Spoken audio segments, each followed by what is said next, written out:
So, music is playing currently over USB, and whenever I put it in reverse, you get the black screen. Interestingly, the guides still work, although not giving me a whole lot of information there. A little sluggish getting back to that, but that's not that bad. But that's still a black screen. This is not a new behavior. First time I had the screen replaced, it was to deal with general full system crashing, and you know the audio screen thing would have to reboot, and there'd be all this flickery sort of garbled logos there.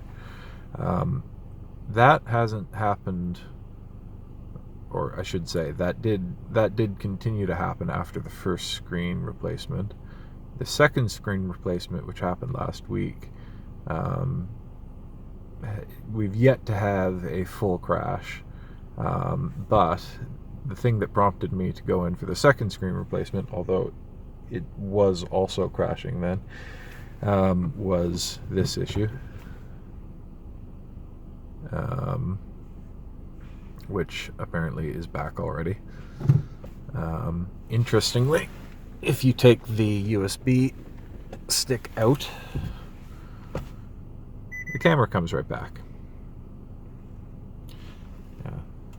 It's telling me there's an unplayable file, and there is no file.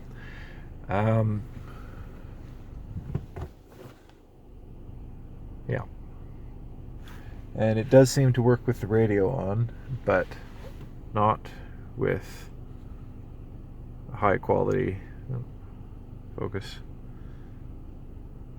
USB 3 USB stick, even though the owner's manual for this car says that you can play audio from a jump drive by plugging into the USB hole, either of the USB holes, either the one in behind here where I've just plugged it in, or in here. It says that you can do it through either of them, and I mean technically you can. You just can't have a backup camera reliably if you do. Oh, now it's working, so it's kind of random. I don't know, Honda. I don't know.